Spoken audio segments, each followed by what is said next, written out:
Dito sa video na ito guys, kasama ko nga pala si UL Gaming, isa po siyang Gatot user, at gaya ko nangangailangan din po ng kaunting suporta, mula sa inyo guys, kaya kung di ka pa nakafollow sa amin guys, baka naman.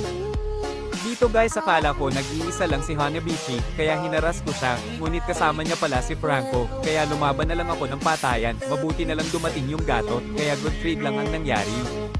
Dito guys habang kinukuha ko itong crab, biglang nainggit itong Hanabi kaya sinama ko na siya.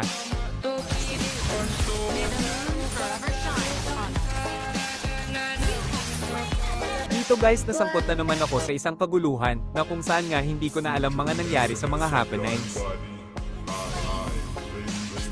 Dito guys habang hinahabol namin itong Hanabi di namin namamalayan, isang panganib pala ang naghihintay sa amin ni Vale, pero dahil nga malakas ako nagawa ko pang makaligtas, ang cute ko kasi. Ayaw Cole bata pa ako Cole. Walang hiyang Franco ito, gustong gusto ako samplein. Dito guys gigil na gigil sa akin si Lolo Franco kaya hinabol ako, di niya alam na cute ako, grabe na talaga dito sa MLBB guys napakahabulin ko. Dito isang kaguluhan na naman ang aking nasaksihan kaya nakisali na naman ang inyong bida. Dito guys awang-awa na ako kay Hanabishi, di na niya alam kung saan tatakbo, walang hiya nakakita lang ng cute takbo na agad. Dito guys nahuli ako ni Lolo Franco, at dahil sa gigil niya sa kakyutan ko, pinagsasampal ako, pero di niya alam na nakahanda na si Gatot para ako ay i-rescue, kaya ganito mga nangyari, kawawang Hayabuto na damay pa sa gulo. Dito guys grabe na si Alpha, di na nakakaporma yung EXP lane namin, kaya bago pa lumaki ng todo ang kanyang ulo, kaya agad na akong ram S-foam, kaya ayon na mahinga na muna si Alpha.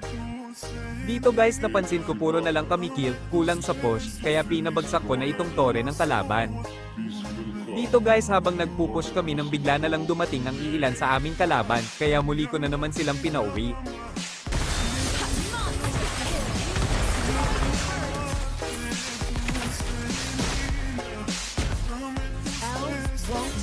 Dito guys napansin namin itong si Alpha, busy siya mag-push, kaya agad namin siyang pinalibutan ngunit siya ay nanlaban, kaya agad namin winikasan ang kanyang buhay.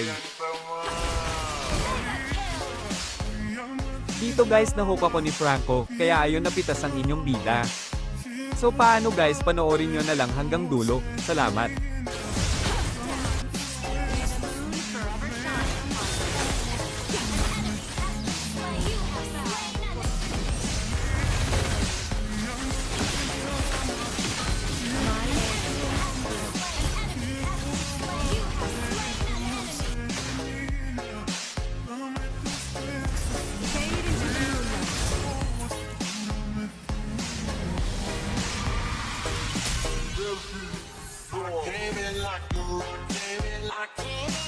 Masih gandeng, masih gandeng, tuang.